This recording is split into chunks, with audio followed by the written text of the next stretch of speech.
కులస్తులు వాటికి మనం వ్యతిరేకం కాదు. కానీ మన జాతిలో ఉన్నటువంటి నిష్ణాతులైనటువంటి వృత్తులు ఉన్నాయి, నిష్ణాతులైనటువంటి వ్యక్తులు ఉన్నారు, నిష్ణాతులైనటువంటి శక్తులు ఉన్నాయి. అయితే మన యొక్క స్థితిని మనం గుర్తించుకోలేకపోతా ఉన్నాం. అనేక మంది మేధావులు ఉన్నారు, అనేక రంగాల్లో ఉన్నారు.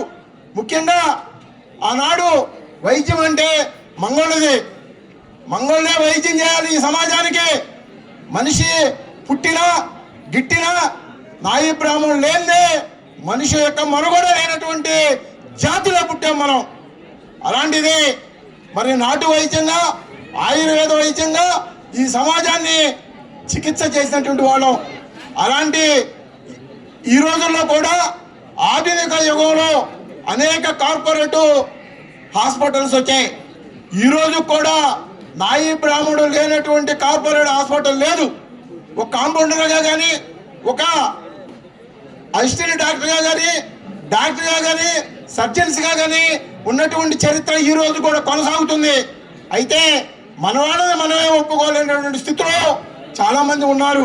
ఈరోజు ఎంప్లాయీస్ ఉన్నారు. ముఖ్యంగా ఎంప్లాయీస్కి కొన్ని పరిధులు ఉంటాయి. ఆయన ప్రభుత్వ ఉద్యోగం చేస్తాడంటే జీతభత్యాలు తీసుకుంటున్నాడంటే ఆయన కొన్ని పరిధులు ఉంటాయి, కొన్ని కార్యక్రమాల్లో రాలేని పరిస్థితి ఉంటాయి. ఆయన ఏం చేయాలి? ఖచ్చితంగా ఈ సమాజం కోసం అనేక కార్యక్రమాలు చేపట్టే వాళ్ళకి చేయూత ఇవ్వాలా.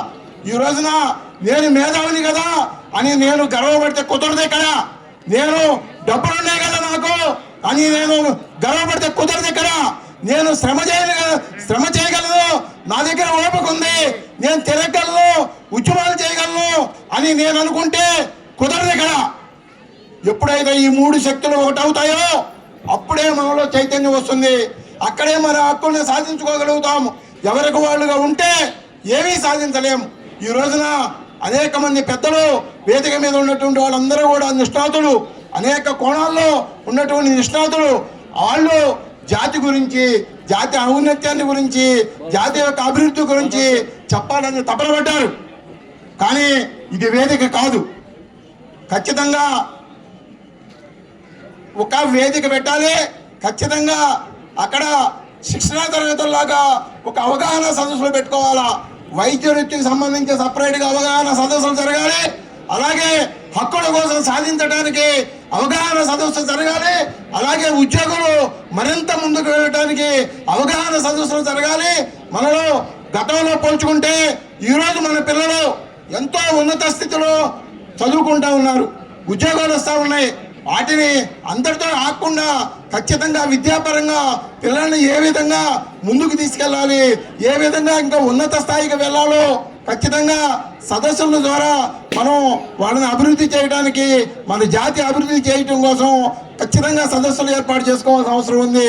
ఇందాకైతే మేధావులు, ఉద్యమకారులు, ఆ ఆర్థిక వనరులు ఉన్నవాళ్ళు, ఎంప్లాయీస్ వీళ్ళందరూ ఎప్పుడైతే ఎవరి పని వాళ్ళు చేస్తారో అప్పుడు మాత్రమే జాతి అభివృద్ధి అవుతుంది తప్ప ఎవరికి వాళ్ళుగా ఉంటే ఈ యొక్క జాతి అభివృద్ధి అయ్యే పరిస్థితే లేదు.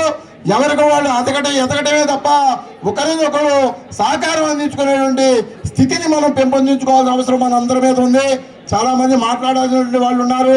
నేను కూడా చాలా సబ్జెక్టు చెప్పాలని అనుకున్నప్పటికీ కూడా ఇది వేదిక కాదు. ఖచ్చితంగా శిక్షణా తరగతులు పెట్టాలి. దాని మీద మనం శిక్షణా తరగతుల్లో మరి ప్రతి జిల్లాకి, ప్రతి రాష్ట్రానికి, ఉమ్మడి రాష్ట్రానికి సంబంధించి కూడా మనం రాష్ట్రాల వారీగా సదస్సులు, మహాసభలు జరిపి ఖచ్చితంగా ఏ అంశానికి ఆ అంశం మనం ఖచ్చితంగా చర్చించాలి. మరి జాతి అభివృద్ధి అవ్వాలి అంటే ఖచ్చితంగా మనందరూ ఐక్యతా దిశగా ప్రయాణం చేయాలని చెప్పి ఈ సందర్భంగా తెలియజేస్తూ ఈ అవకాశం ఇచ్చినటువంటి పెద్దలకి, ఈ యొక్క కార్యక్రమాన్ని నిర్వాహకులకి అందరికీ కూడా పేరు పేరున ఉద్యమాభివందనాలు తెలియజేస్తూ సెలవు తీసుకుంటా ఉన్నా. థ్యాంక్ యూ నరసింహారావు గారు, చాలా విషయాలు చెప్పారు. ఇప్పుడు సమయం లేకపోవడం వల్ల మాత్రమే మాట్లాడించలేకపోతున్నాము. ఇప్పుడు గౌరవనీయులు రమణి గారు మాట్లాడతారు, సిఐ